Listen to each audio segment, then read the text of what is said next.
दिसत आहे ना, अगदी सुंदर पांढरी शुभ्र असे नारळाची बर्फी। चला तर मग पाहूया थोडक्यात अशी नारळाच्या बर्फीची रेसिपी। पातेल्यावर ओला नारळ छान असा किसून घेतलेला आहे आणि पातेल्याच्या निंपट साखर घेतलेली आहे। तर 2 चमच्यावर एवढे तूप टाकून घ्यायचे आहे। जर तुम्ही नॉनस्टिक पॅनचा वापर करत असाल तर 1 चमच्यावर तूप वापरले तरी काही हरकत नाही। जर तुम्हाला तूप जास्त हवे असेल तर तुम्ही तुपाचा जास्तही वापर करू शकता। तूप छान असे गरम झालेले आहे। आता आपण ओल्या नारळाचा किस टाकून घेऊया। सर्व काही छान असे गरम करून म्हणजे भाजून घ्यायचे आहे।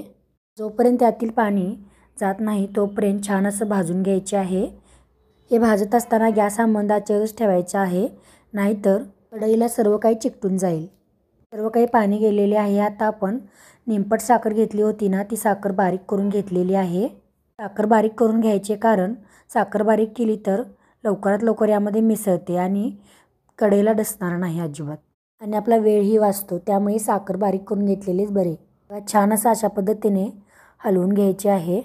सतत हलवायचे आहे कारण साखर आपली करपू शकते, त्यामुळे बर्फीला पांढरा शुभ्र रंग येतच नाही। यामध्ये काजूची पूड टाकलेली आहे।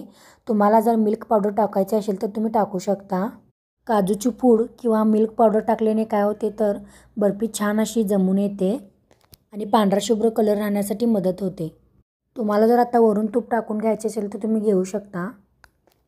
साखर, काजूची पूड हे सर्व काही छान असे एकजीव होत आहे। आता आपण वेलची पूड टाकून घेतलेली आहे, तेही परत छान असं मिक्सअप करून घेऊया। आता नारळाच्या बर्फीचे प्रीमिक्स छान असे तयार झालेले आहे। हे कसे ओळखायचे तर हातामध्ये घेऊन गोळी करून बघायचे। आता बर्फी बनवण्यासाठी एक छान असं ताट घेतलेले आहे आणि ताटाला तुपाने ग्रेसिंग करून घेत आहे। मिक्स छान असं पसरून घेऊया। घरामध्ये अवेलेबल असलेले ड्रायफ्रूट्स सुद्धा ह्यामध्ये टाकून घेऊया। आता हे सेट होण्यासाठी अर्धा तास किंवा 2 तास ठेवून देऊया। तयार आहेत परफेक्ट असे पांढरी शुभ्र नारळाची बर्फी, तेही अगदी पटकन होणारी। अशाच नवीन रेसिपी पाहण्यासाठी माझ्या चॅनलला नक्कीच सबस्क्राईब करा। व्हिडिओ आवडल्यास नक्कीच लाईक, शेअर आणि कमेंट करायला विसरू नका। धन्यवाद।